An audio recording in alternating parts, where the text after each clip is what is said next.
question everything, for the truth should not be televised. And that's for sure. So with that, I'm just sitting here listening to one of our sisters, a business owner. She's a food service business owner who started on her own, with her own money, veteran at the same time. And she just broke out into tears crying about how hard it was to start a business off the ground and how she couldn't get no loans from the bank, couldn't get no help or nothing, to get her business going. And now it's up and going and it's doing and it's thriving. She's watching immigrants come into the country. One of them is, looking to buy a business because she's looking to sell now because she's into other things. But he was just showing her the documents and some of his information on where his money is coming from. And she was devastated. She just couldn't believe that she worked so hard and never could get no help from the system. And to see new people coming into the country, immigrants coming to this country, ain't never been in this country, and they're getting an economic floor. They're getting benefits in the form of money given just to them from our tax dollars.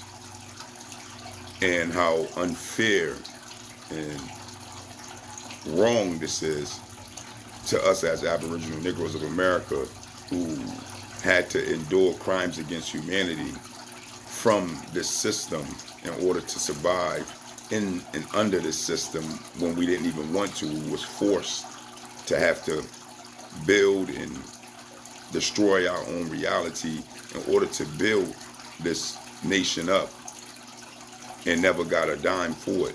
Put in a position where any and everything we ever did in this country was race rioted and destroyed out by militias and many other different things that came to our communities and destroyed our communities and our businesses.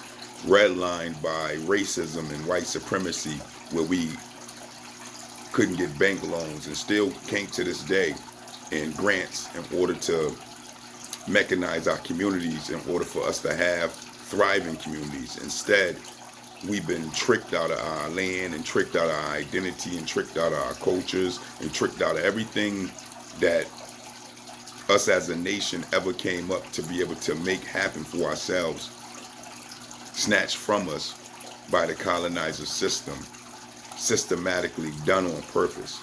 And here it is today in 2024, we watching immigrants come to this country and getting an economic flow over us.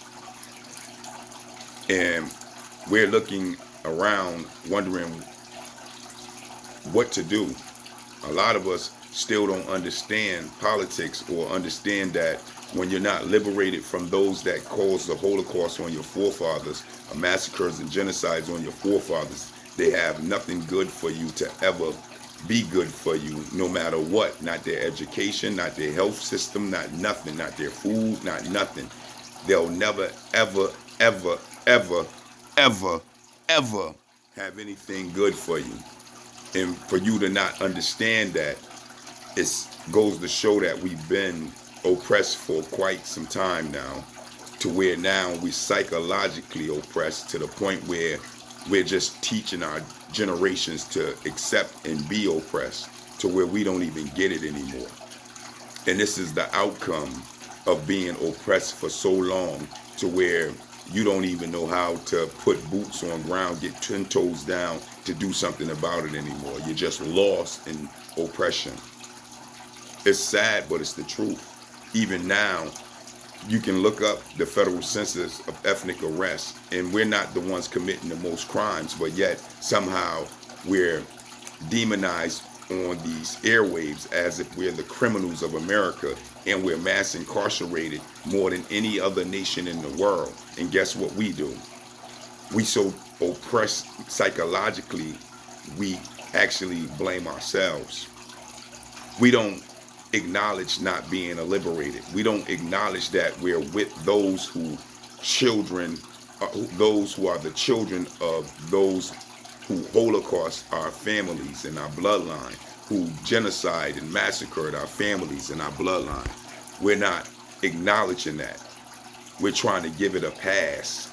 Like it's going to make it easier or better for us. And it's not. And our sister here who was crying, hurt, because the so-called American dream is really a nightmare to Aboriginal Negroes of America and always been a nightmare to us. In order to have anything in America, you got to be anybody but us. Immigrants, colonizers, you name it. They get a leg up. And those that don't get the leg up are called casualties of silent wars, that ugly word war. But you don't understand that because you too psychologically oppressed from a system that educated you from the colonizer's point of view, who came and Holocaust massacred and genocide your bloodline. And because you're educated by those that brought this destruction to your reality, you don't get that you need to be liberated as a people in order to be a nation again. This is why you haven't got reparations. This is why you haven't got a bill passed for protection against hate crimes, even though you #1 in the country from what the Federal Census of Ethnic Hate Crimes list says, #1 on the list, and yet they haven't gave you a bill passed yet. These things are not by accident. Kamala Harris is not here to help you. That's why she ain't a foundational Aboriginal Negro of America whose parents are both Aboriginal Negroes of America from America. No slight to her from nowhere. It's just the reality of what it is, you know. And because of it, what do that mean? That means they haven't empowered us from nowhere. Just like Malcolm X said, they only give those a platform to be able to speak are those that are under contracts that work for them, who takes a bag from them to be able to speak on the behalf of them, pushing their agendas on us. Those are the ones that get to speak. But those that speak like Malcolm about the liberation and upliftment and unity of our people, they don't get a pass. They don't get a platform. Notice how he ain't here no more. Notice how he got pretty much taken away. This is a reality that is our real reality, regardless of what you see on TV. Because those that are on TV are the bag takers that don't think their nation is worth anything and deserve anything because they got a bag. Thus, they only there for themselves. But this is not an individual race run. This is a nation race run.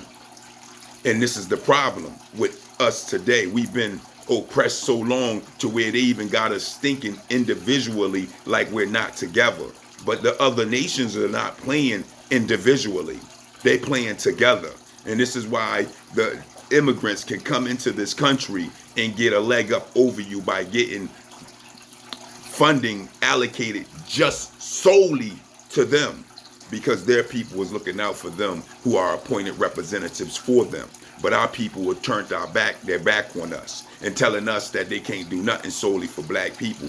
That's what Kamala said. You can look that up. Yeah, I mean, this is just the reality. She ain't the only one. Obama did the same thing. You got Brandon Johnson. You got all these different people all around, from Chicago to Eric Adams in New York. You name it. These people have turned their back on you. They're not representing you. And because they're not representing you, it's bringing destruction to us 100%.